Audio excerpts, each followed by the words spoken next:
Joining us next is Brook Schoenfield. Hi, Brook. Welcome. Hi, Diana. Nice to be here. Thank you very much to the Purple Book and the Cyber Future Foundation for inviting me. Quite an honor. I'm very flattered that anyone wants to hear anything from me, but yes. No, we're so lucky to have you here today. Would you mind introducing yourself a little to the audience? Not at all. Like you, I've been kicking around high tech for a long time, maybe too long.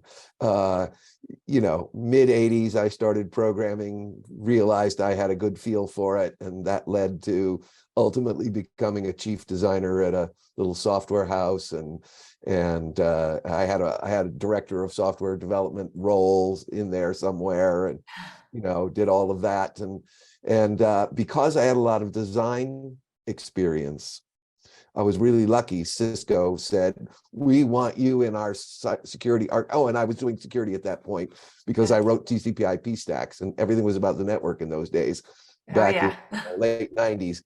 And so they grabbed me and wanted me to become a security architect there. And interestingly, they offered me what they thought at the time, this is around 2000, 2001, was a downgrade. Could you become our very first application security architect? And that really sets the tone of that time. You'll remember that, Diana, I'm sure. Oh yeah. That it was all about networks and endpoints, and who cared about, well, we have to write some coding guidelines and get people to do a little better, right? And who would have guessed that my team would be the biggest team in 4 years at Cisco InfoSec, right? And application security would take off. And since then, I've technically led application security or software security a couple times at Cisco, a couple of other companies you may have heard of like Intel, McAfee, Autodesk. And today I'm the CTO for a little consultancy that specializes in startups, which brings me, that's where I want to go, but we'll let Sean introduce himself. And then I'd like to, oh, and I should mention that I teach for the University of Montana. That's where I am.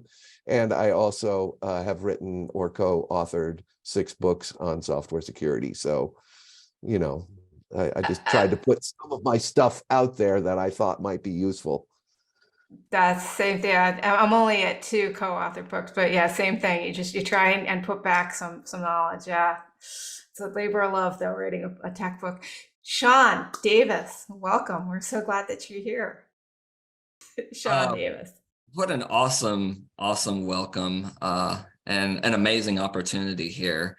I'll start with telling you just a little bit about myself pretty quickly. I've got about 25 years in this experience around this industry. It's been a pretty crazy journey. I started with the Marine Corps, then worked my way through government, automotive, MSP, hospitality, fintech, and now really digging into data and analytics markets. But my primary focus is really just on building industry level security communities, right? And really strengthening a value proposition around security at the executive and board levels of organizations, and then helping those organizations really educate their staff on how to build a successful company security team and cultures that really drive that, right? Understanding why we are what we are and making sure that aligns to the mission and vision of the organization. Oh, I love that. Okay, so let's get to so Brook, you have seen a lot in your career. I'm wondering, as we get to 2023, what do you think that we're doing right, especially in application security, and what's an opportunity for us to do better? Well, that's a great question, because that leads me, and I think you touched on this, that it's global. And I want to set some context, if you don't mind. It won't take long with this, and then I'll answer your questions. Sure. But I think it's really global, and some numbers really brought it home for me. I mean, World Economic Forum estimates that at least 60% of our GDP, our economic activity, is dependent on software. And when I say that, I want to remind us that it's not just people sitting in what my friends in the majority world call the minority world in big corporations. A herdsman out in the Sahel has a cell phone today, and they're going and looking and seeing what the weather's going to be and planning on that. they're also dependent on software. Billions of Yes. people are dependent on software being correct. Okay, set that as one context. And at the same time, there are, Evans data estimates, about 27 million programmers on planet Earth.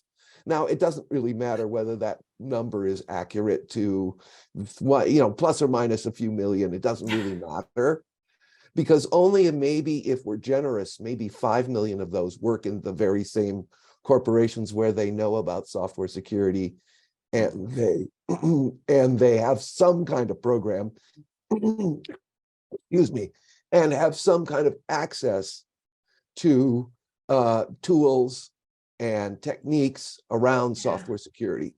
Okay, which leaves us maybe 20 million programmers writing vulnerabilities right now, not because they're stupid or they're bad or anything like that. That's not what I want to say, but just simply because it's hard, it's complex.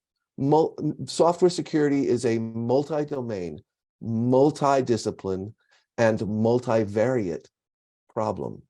It exists in a lot of levels, front to back, side to side, from the data up through the operating system to the application code. And networks are still involved, because old vulnerabilities don't die, they just wait until we forget about them. I saw a Smurf attack not too long ago. You'll remember Smurf attack from when I started studying this stuff back in 1998. And so, the problem here is it's complex, and we've got a lot of people who aren't playing. So global, you said it when you were speaking about an hour ago. It's a global problem. And how do we address that global problem? I think, all due respect, we do have to think about our organizations. I have to think about my clients' software security, or they won't pay me. They won't be happy, right? This is, I have to make a living just as everyone else does. At the same time, being a little older has allowed me to start thinking about the broader context, and I have that luxury. And so I've been focusing. And so when we come back to trends, we're going to keep seeing attackers use leverage at an alarming rate, and it's going to be hurting people, real people, whether they're herding sheep or goats on the Sahel or sitting in an office someplace. And that, that's very, very, very important for us to think about globally. I believe here at Davos, this is a global problem. And we've got a whole lot of programmers writing vulnerabilities, not to mention that all of us can make mistakes when we're programming, right? I mean, no, I never wrote any bugs, like heck, right? Really stupid mistakes. And so, any of us can do that and introduce a vulnerability, and our tools aren't quite sufficient to the task. And there's some computer science I won't go into about that the people on this call probably know, but if ask me later, if you want to know the computer science behind that, we can find bugs, but we can't prove something's correct. And that's a real problem. And so we have this disparity between attacker just taking leverage and doing things with it, and our ability, the complexity of the ability to protect. And I think what I'd like to see, so trend is more of the same, maybe more. And at the same time, I really, really resonate with a lot of speakers talking about, can we get away from security being the special people on the side, commanding everyone to behave, which they're behaving. They just don't know necessarily what to do. And that's a very different mindset. And I see Tanya has joined, and I'm sure you'll speak to this, I hope, Tanya, when you get a chance. But it's not because they're dumb or making mistakes, it's hard. And so I would like to see a real awareness at a broader level happen around really supporting developers to bring security in, just like performance or scalability or any of the other things. That's where I'd like to see what I've called developer-centric security, but call it what you will, call it shift left, I don't really care, as long as we do it, right? And several speakers spoke to that. So I won't necessarily repeat what they said, but in complete agreement. If we can get away from special and integrate security as just part of the things we do when we develop software for all 27 million of us programming computers, as opposed to, some. Yeah, I love that. And it really syncs well with earlier, someone said if security people, we don't not just say we speak the language of the business, but we just naturally in an integrated way. For anybody who's on, I am going to be handing off at the bottom of the hour to the amazing 𝗕cie. So that's who Brook was referencing. So stay with us. There's a lot more to come, including 𝗕cie. Sean, your thoughts, please. Wow, I was all over the place there. My heart is just racing thinking about 27 million developers and how do we as a security community come together and find a better way forward. My mind first went to supply chain, right? We think about value delivery, not in the context of us writing software, but delivering that software to our customers and then that value being extended to our customers' customers. Right? That's where the delivery actually ends. That's where our supply chains actually end. And what steps can we take to create more transparency in that process, right? More accountability with ourselves, looking at things like 𝗬𝗲𝗻 or, certificates of authenticity around how we build our software, how we're exposing that software. You still see a lot in this industry where security through obscurity reigns supreme. Organizations don't want to share things like 𝗬𝗲𝗻s, or they don't want to commit what their software is built with or how their software is, because in the name of trade secrets, which there is a degree of that with intellectual property, but not in the name of transparency, we can't get the data as an industry that we need, because the positive side is now we can see the larger view of the trends that are going on. But the negative side is we're opening ourselves up to more threat actors because we're providing that data to them, right? We're scared to say we're vulnerable because that'll be taken advantage of. But in that vulnerability, I believe, is what will make us stronger as an industry, because with that vulnerability, we know where to focus our efforts to protect ourselves. The second part is really tying into one of the other efforts that the CFF is working on, and that's the cyber board book. That's really near and dear to my heart. It really outlines how it's imperative that cyber representation at the board level needs to evolve and reflect and align with the security estate to balance the customer and the business security outcomes, right? We can't just do all security. A lot of people have touched on that today around how security has to make people behave.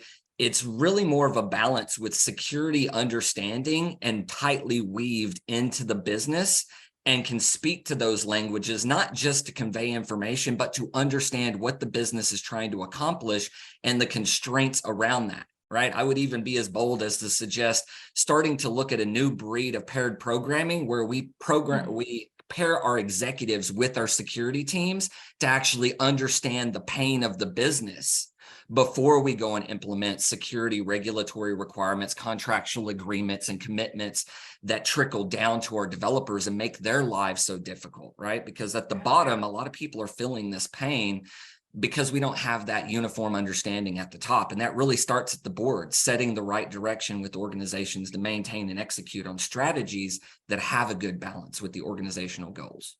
Yeah, I love that. New kind of pair programming for anybody that lives through the agile pairs. Thank you. This has been an incredible conversation. I wish it could go on a lot longer. We have time for just a quick wrap up. Anything, Brook, that you'd like to leave the audience with? Yeah, the context and the difficulty of this. Someone said, we know how to do this. We know how to do what we know how to do. And yet it's a bit insufficient because of the problem of not being able to prove implementation correctness. But we can chew at the edges, and by putting stuff together, we really do start to really truly get as much as we can. And we can see in the growth of some of the companies. I mean, somebody mentioned, I forget who it was, Jimmy Lee, early Microsoft. And now we see how few, truly few issues they put in Patch Tuesdays compared to what they did 20 years ago. And it's remarkable. We can do this. We can do much better. But it's got to be more, I believe, than just a Microsoft and an Adobe and the companies that are well resourced and have been doing this for a long time. We've got to get some way to also open this up so that the brand new Web3 company startup who really has to focus on revenue and product can do the right things too. Thank you. Sean, your last thought? I'll keep it simple, right? I've always seen Davos as not just a place that we talk about change, but we actually enact change.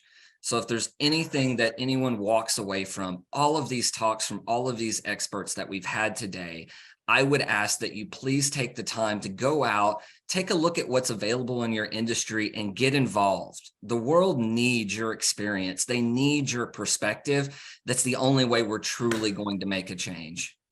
Thank you. Get involved. Thank you. Thank you, Brooke. Thank you, Sean. I could talk to you guys forever. Thank you so much for being here.